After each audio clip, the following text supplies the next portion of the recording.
Crypto പവറിലേക്ക് എല്ലാവർക്കും സ്വാഗതം. അങ്ങനെ മാർക്കറ്റ് വീണ്ടും ക്രാഷായി. ഓൾറെഡി ഇതൊരു ന്യൂസെന്ന് വെച്ചാൽ ഇന്നലെ ആണെങ്കിൽ എല്ലാ ആഴ്ചയിലും ഒരു സെയിലർ ബൈ ചെയ്യുന്നുണ്ട്. പക്ഷേ ബൈ ചെയ്യുമ്പോഴും ഇന്നലെ വൈകിട്ട് ബൈ ചെയ്തിട്ടും ഇപ്പോൾ ഇന്നലെ വൈകിട്ട് ഒരു ന്യൂസ് വന്ന് ഇന്ന് ബൈ ചെയ്യുന്നുണ്ട്. എന്നിട്ട് പോലും ബിറ്റ് കോയിൻ വലിയ മൂവ്മെൻ്റ് ഒന്നും ഉണ്ടായില്ല. അപ്പോൾ ഇയാളാണെങ്കിൽ വിൽക്കാനായിട്ട് ഉദ്ദേശിച്ചു 32 ബിറ്റ് കോയിൻ വിറ്റു. അത് ന്യൂസ് കാണിക്കാം കേട്ടോ. Breaking Michael Saylor Strategy sold 32 bitcoin $2.5 million. Okay, ഇയാളല്ലേലും ഇത് വിൽക്കും എന്ന് വെച്ചാൽ ഏതൊരാൾക്കും അതെന്ന് വെച്ചാൽ അത്രയും ഒരു പ്രോഫിറ്റില്ല. ഇയാൾക്ക് ചിലപ്പോൾ തോന്നിക്കാണും ഇനിയിപ്പോഴേ ഒരു നല്ലൊരു ക്രാഷ് വരുമായിരിക്കും എന്ന് വെച്ച് അത് വിറ്റു. അല്ലേലും ഇയാൾ വിൽക്കും. ഇയാൾ ഇത്രയും ഹോൾഡ് ചെയ്താലും നമുക്ക് സമാനം ഒരു ജസ്റ്റ് ഒന്ന് തിങ്ക് ചെയ്താൽ പോരാ. ഇയാളല്ലാതെ ഇയാളെന്നും വന്ന് പോസ്റ്റ് ഇടും ഞാൻ ഒരിക്കലും ബിറ്റ് കോയിൻ സെല്ല് ചെയ്യില്ല. ഒരിക്കലും ഇല്ല, ഇയാൾ സെല്ല് ചെയ്യുന്നുണ്ട്. അതാണ് ഇയാളിപ്പോൾ വിറ്റപ്പം നിങ്ങൾക്ക് മനസ്സിലായി കാണും. അപ്പം ബിറ്റ് കോയിന് ഇയാൾ സെല്ല് ചെയ്യും ഉറപ്പായിട്ടും. ബിറ്റ് കോയിൻ എങ്ങാനും ഓൾ ടൈം ഹൈ അടിക്കുക, അവിടുന്ന് നല്ല രീതിയിൽ ഇനിയിപ്പോൾ 150K എങ്ങാനും പോയാൽ അവിടുന്ന് ഇയാൾ മൊത്തത്തിൽ സെല്ല് ചെയ്യും. ചിലപ്പോൾ ഒരു ബിറ്റ് കോയിൻ വല്ല ഹോൾഡ് ചെയ്യും.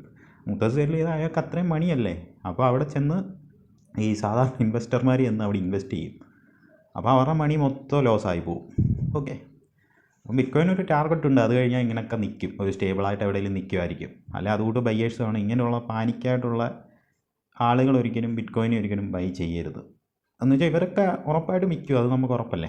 അപ്പം ബിറ്റ് കോയിൻ നല്ല രീതിയിൽ ഡംപായിട്ടുണ്ട്. ഇയാളുടെ ഈ ഒരു ന്യൂസ് കാരണമാണ് ബിറ്റ് കോയിൻ ഇപ്പോൾ ആരും ഇതിനെക്കുറിച്ച് ക്രിപ്റ്റോ അങ്ങനെ ബിറ്റ് കോയിനോ അങ്ങനെ ഒന്നിനെക്കുറിച്ചും ഇപ്പം മിക്ക ആൾക്കാരും വീഡിയോ ഒന്നും അങ്ങനെ ചെയ്യാറില്ല. അപ്പോൾ ഇന്ന് നല്ല ഈ ഒരു പുതിയൊരു മാസം തുടക്കം തന്നെ ബിറ്റ് കോയിൻ വീണ്ടും നല്ല രീതിയിൽ തന്നെ ക്രാഷ് ആയിക്കൊണ്ടിരിക്കുകയാണ്. ഇത് എവിടെ ചെന്ന് അവസാനിക്കുമെന്നൊന്നും അറിയത്തില്ല, അതുകൊണ്ട് ക്രാഷ് ആയിക്കൊണ്ടേ കണ്ടോ. നിങ്ങൾ നോക്കിയാൽ 4 മണിക്കൂർ ഒരു ഡേ ക്യാൻഡിൽ കണ്ടോ. ഒരു ഡേ ക്യാൻഡിൽ നോക്കി 2090 ആ റേഞ്ച് തന്നെ ബിറ്റ് കോയിൻ നല്ല രീതിയിൽ ലോസ് ആയിക്കൊണ്ടിരിക്കുകയാണ്. അപ്പോൾ ഇയാൾ ഈ വിറ്റുകൊണ്ടാണ് ഇത്രയും ഒരു ഇത്. ഇയാൾ എന്തൊക്കെയാലും വിൽക്കും. ഇയാൾക്ക് ആ ഒരു പ്രോഫിറ്റ് കിട്ടി അയാൾക്ക് എന്തോ ചുമ്മാ ഒരു നമുക്കൊന്നിനും ഒരു ട്രസ്റ്റ് ചെയ്യാൻ പറ്റില്ല. നമ്മളെപ്പോൾ പ്രോഫിറ്റ് കിട്ടുന്നു അപ്പം വിൽക്കുക, അതാണ്. ഓക്കെ, ഇയാൾ ഉറപ്പായിട്ടും നല്ല രീതിയിൽ സെല്ല് ചെയ്യുന്നുണ്ട്. ഓക്കെ, അപ്പോൾ അടുത്ത വീഡിയോ കാണാം. എല്ലാവർക്കും ഒരിക്കൽ കൂടി നന്ദി, നമസ്കാരം. അപ്പോൾ ബൈ ചെയ്യാം, ചെറിയൊരു എമൗണ്ട് ബൈ ചെയ്യാം. വലിയ രീതിയിൽ ഒന്നും ബൈ ചെയ്യരുത്. ചെറിയ രീതിയിൽ ബിറ്റ് കോയിൻ മാത്രമേ ഉള്ളൂ ഒരുവിധം ഒരു ട്രസ്റ്റ് ചെയ്യാൻ കഴിയുന്ന, ബാക്കിയൊന്നും നമുക്ക് വിശ്വസിക്കാൻ കഴിയില്ല. ഭാഗ്യമുണ്ടെങ്കിൽ മൂവ് ആവും. അപ്പോൾ അടുത്ത വീഡിയോ ആയിട്ട് കാണാം. എല്ലാവർക്കും ഒരിക്കൽ കൂടി നന്ദി, നമസ്കാരം.